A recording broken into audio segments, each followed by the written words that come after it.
মাধ্যমিক পরীক্ষায় মেধা তালিকায় স্থান পায়নি জলপাইগুড়ি জেলা, তবে মান রাখলো দিল্লি বোর্ডের পরীক্ষার্থীরা। আইসিএসই পরীক্ষায় নজর কাড়া সাফল্য মালবাজারের স্বপ্নজিতের।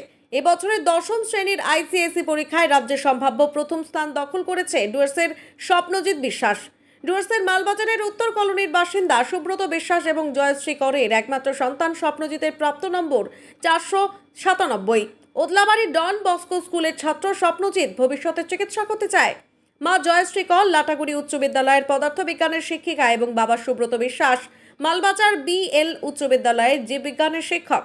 সম্পূর্ণ পারিবারিক শিক্ষার পরিবেশই তার সাফল্যের অন্যতম কারণ বলে মনে করছে স্বপ্নজিৎ। বিদ্যালয়ে আগাগোড়াই প্রথম স্থান অধিকার করেছে সে।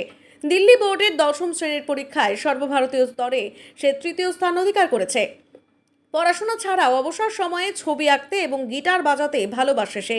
কোনো রকম গৃহ শিক্ষকের সাহায্য ছাড়াই স্বপ্নজিতের অভাবনীয় সাফল্য দেখে উচ্ছ্বসিত তার বিদ্যালয়ের শিক্ষক শিক্ষিকারা।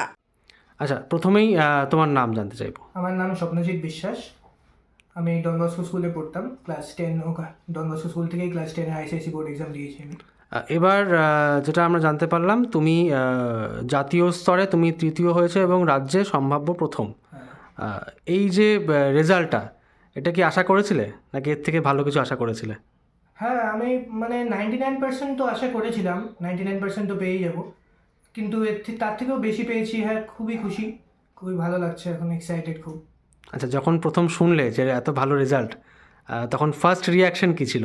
ফার্স্ট রিয়াকশন তো খুবই ভালো ছিল, একদম শকিং রিয়াকশন, সারপ্রাইজিং। স্কুলের টিচারদের কোনো কল বা এসএমএস কিছু পেয়েছো?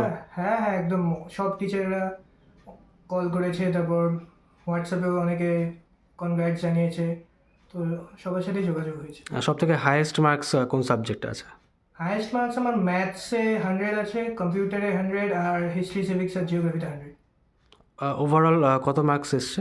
ওভারঅল আমার 500-এ 497 মার্কস পেয়েছি আমি, 99.4%।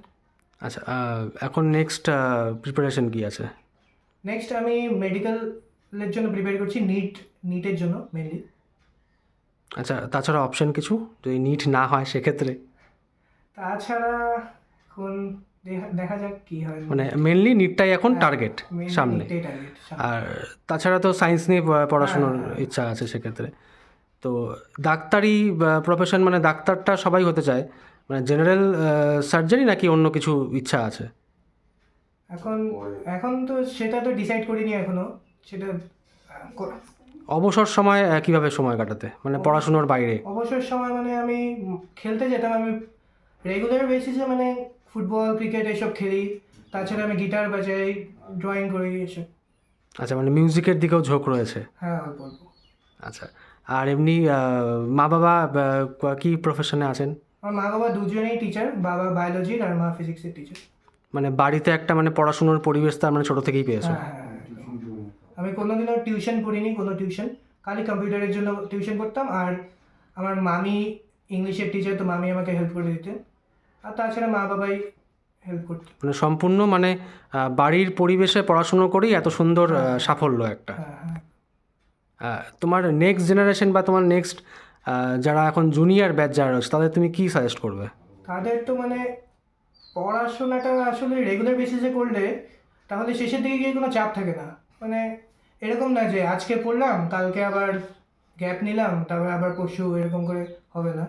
তো রেগুলার বেসিসে যদি পড়া যায় তাহলে শেষের দিকে চাপ থাকে না। আর তাছাড়া টেক্সট বুক স্কুলের যেগুলো খুব ভালো করে পড়তে হয়, স্কুলের ক্লাস ভালো করে ফলো করতে হয়, আর প্রিভিয়াস ইয়ার্স পেপার ভালো করে সলভ করলেই হয়ে যাবে। প্র্যাকটিসটা থাকতে হবে। আচ্ছা, কত ঘন্টা পড়াশুনো করতে সারাদিনে? আমি তাও স্কুল থাকলে তো 4-5 ঘন্টাই পড়া যেত, আর স্কুল না থাকলে ছুটির দিনে 7-8 ঘন্টার মতো পড়তাম।